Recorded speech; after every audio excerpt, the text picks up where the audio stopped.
Thank you very much, Antonia, and thank you for the possibility of speaking at such great conference.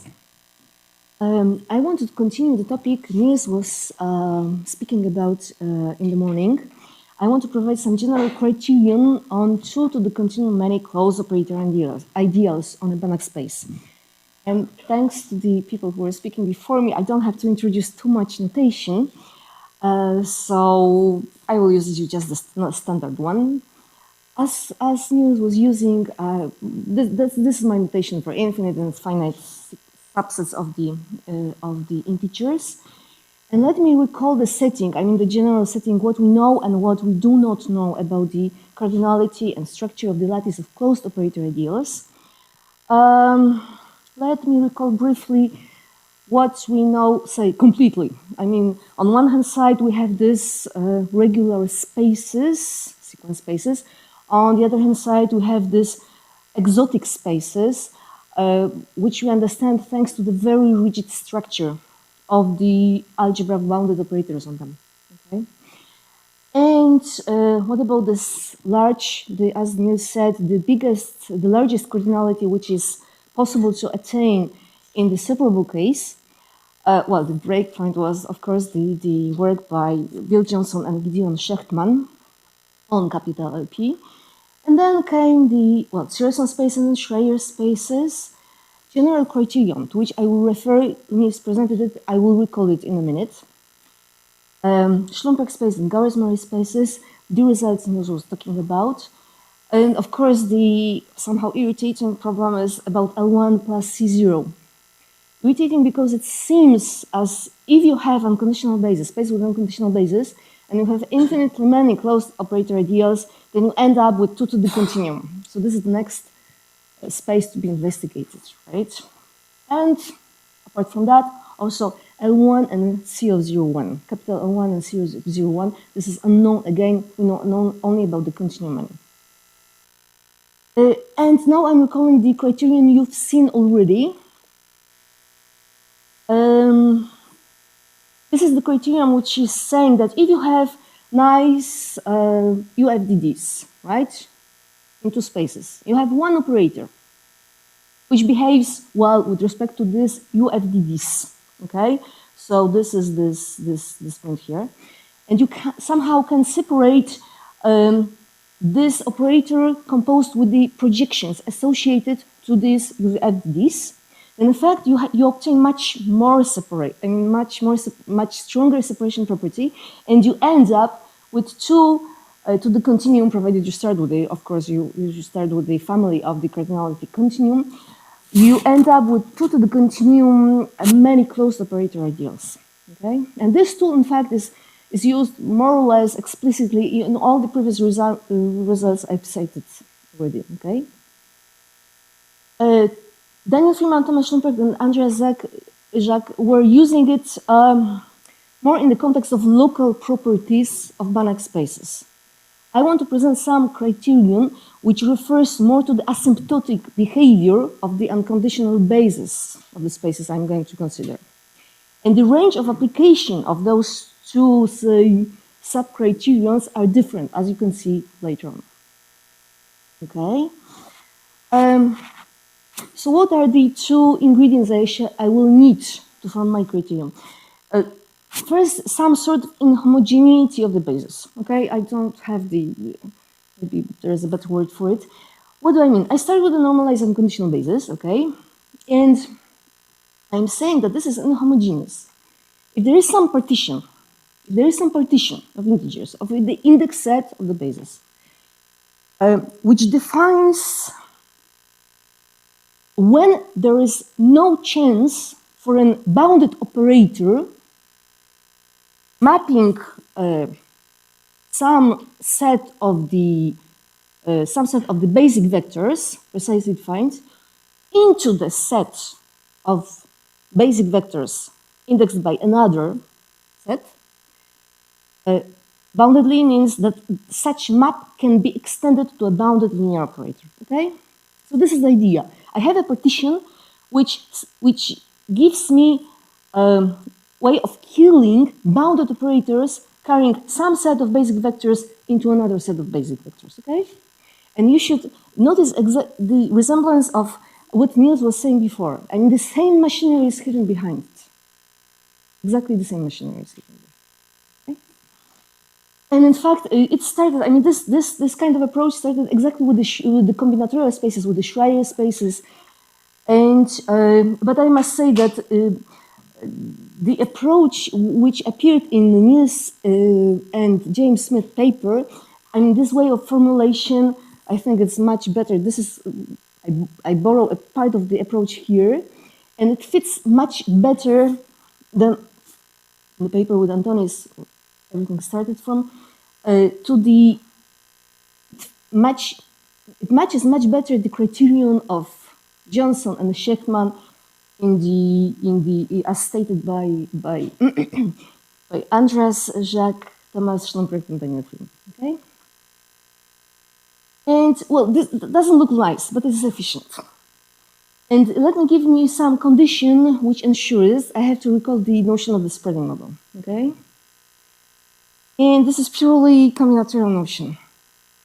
I mean, I am saying that a basic sequence generates another basic sequence as a spreading model. The second one is represented on the first one in asymptotic manner, okay, and with arbitrary precision, okay. And this is the result from the 80s, that any basic sequence admits a subsequence which generates some spreading model. The Ramsey theorem. So this is, I mean, the spreading models are everywhere in the nature, okay, and purely, in fact, combinatorial. And the condition is such that, okay, you take a basis and you take a basis which is already generating a spreading model, and you assume that no subsequence of the basis dominates the spreading model. Okay, so quite easy. And then some subsequence is inhomogeneous. The proof of it is purely combinatorial. I mean, I use Gaspari's dichotomy for compact families of finite subsets of integers, apply with Schreier families, and I'm done. Okay? And this is a condition which is quite easy to achieve. Imagine that you have, for example, L1 spreading model, quite often encountered in our setting. So this x1 tilde is the unit vector basis of L1, and you have a reflexive space. Then immediately this condition is satisfied. Okay? So this is this one part, one condition I need, and the second one corresponds to the relation between two basic sequences. Okay. So I'm fixing x and e and the basis of x and the basis of e. I'm introducing this supremum norm, right? It also appeared in the new stock, and this is not a coincidence, right? Again, the same machinery is behind this part of the criterion. And I'm saying that xi is, well, infinity comes from the supremum norm. Okay, maybe there's a better word for it. If we have two conditions, I mean, first of all, xi dominates ei, so the mapping carrying each xi to ei extends to a bounded operator. Okay, and second, if a semi-normalized sequence in X is carried to a semi-normalized sequence in E, then it must be also semi-normalized in the supremum norm. Okay? This is a very strong condition. And again, doesn't look very nice, but again, it's efficient and could be applied in many examples. Okay, so first of all, you get it for free if EI is C0 basis, okay?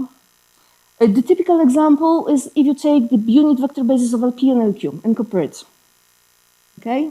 This is the typical example of such domination, okay?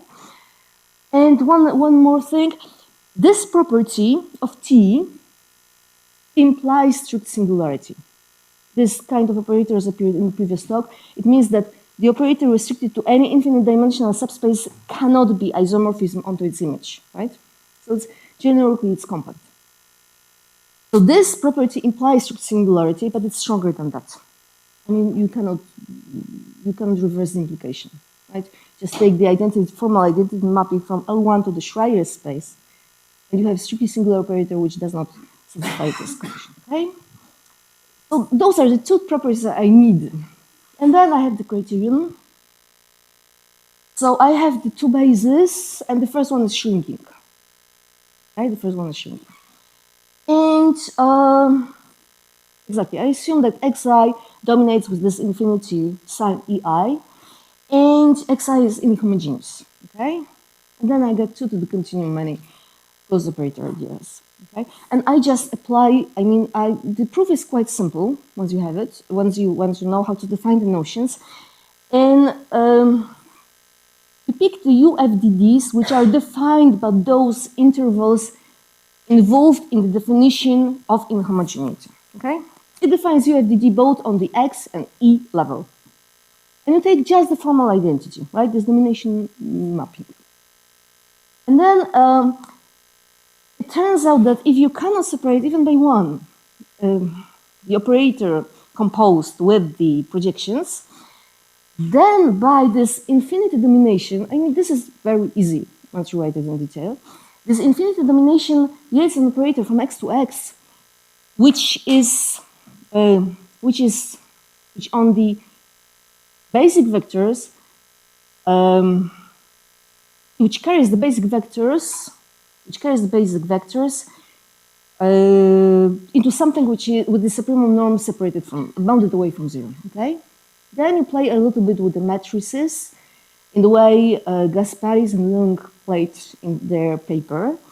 It's also used again in Niels and James' approach.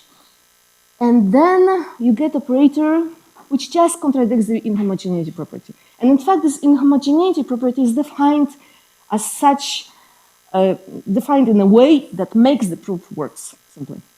Okay? So it doesn't look very nice, but it's efficient. And I want to show you the examples of the application. This is something Niels were in fact introducing. You can define not only Schreier space, but you can define combinatorial space. Piotr Borodowin will be talking about it, but I think not only in the compact setting, right?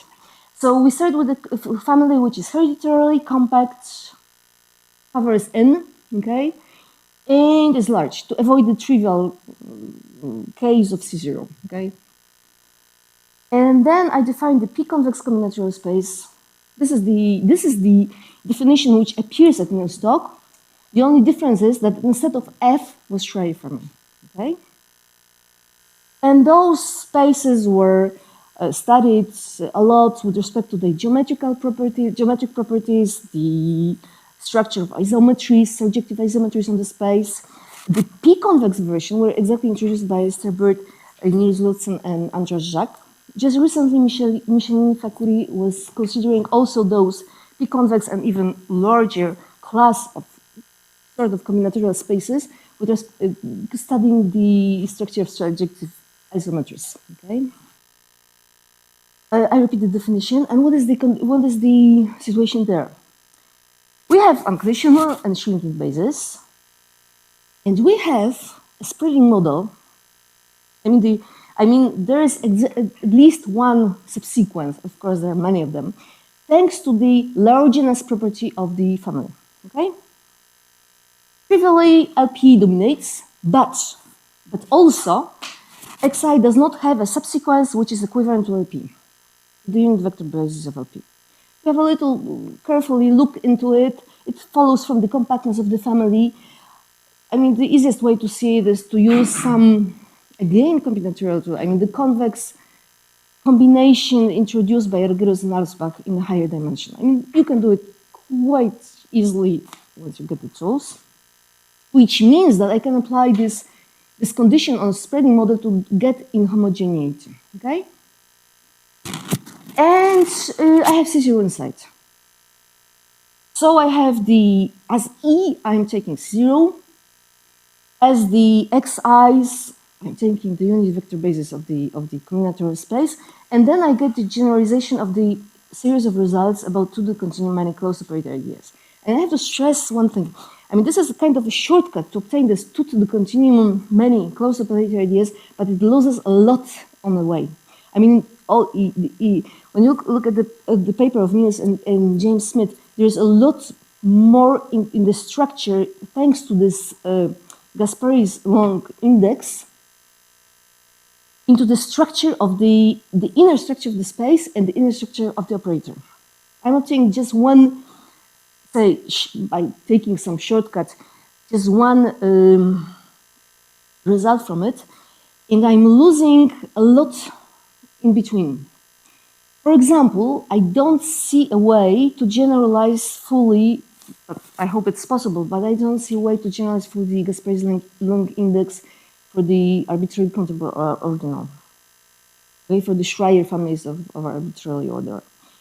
We were looking at it when we were writing with Michael Kozey, the paper on Schreier spaces defined by Schreier families of arbitrary order, but we couldn't overcome it. At least a bit of it works, which is sufficient to obtain those two to the continuum many closed operator ideas, but much of the structure Niels is describing in the paper is lost, unfortunately. Okay, you can do, I will skip maybe about, you can do similar thing in the Bernstein space, but what I would like to point out is that this is not only, the criterion is not only working in a sort of combinatorial setting, okay? Rosenthal spaces, this is the definition of it, were constructed by Haskell Rosenthal in 1970 as the first non-trivial, say, complemented subspace of capital LP. And they were used exactly in the proof of Johnson and Schechtman for the two to the continuum many closed operator ideas on LP, capital LP. I mean, they showed, in fact, that here are the two to the continuum many closed operator ideas. I want to show, they were using some local structure of the Rosenthal space. And I want to show some shortcuts which maybe indicate some further applications of this criterion, of this approach. In fact, no matter what W you take, provided the first condition is satisfied, you get the same space, okay? Isomorphic. So I have a freedom to choose whatever W I want, as long as it satisfies this first condition. And well, this is what I told before, and this is easy to see that this basis generates. Oh, sorry, one more thing before I proceed. In fact, I will apply the criterion to the biorthogonal sequence of the basis of the Rosenthal space. Okay, the criterion is not symmetric. I mean, really, I cannot apply it on the level of the space. I have to go to the dual. This is reflexive, this is on conditional basis, so it's dualized, the property is dualized just easily, okay? And it is easy to see that, in fact, the original sequence generate LP spreading model, okay? So in the dual space, I will have LQ, but I cannot apply, in fact, this my spreading model condition. Because, in fact, inside the sequence, I find many which are already LQ. Not asymptotically, but already LQ. So I have to play a little.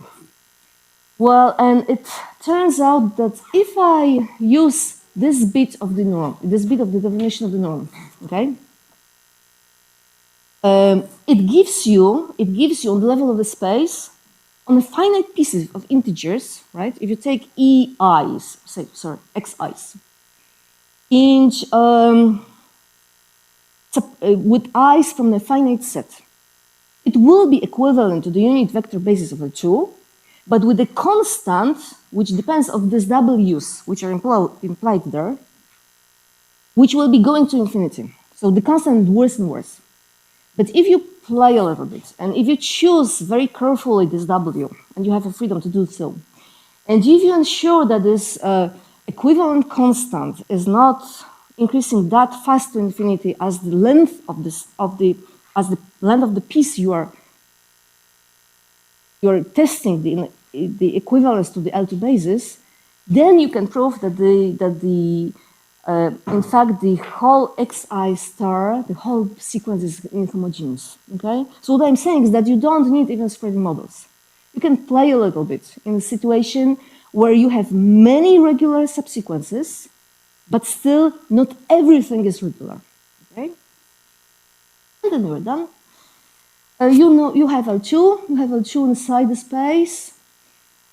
So you test, and this is, I mean, the last bit is quite easy to compute. I mean, everything here is, to compute is like a page of computation, quite easy. I mean, there's nothing hard in there. So this is kind of a shortcut for the result of Bill Johnson and Gideon Sheckman, and indicated also that you can, in fact, this approach apply also in other settings.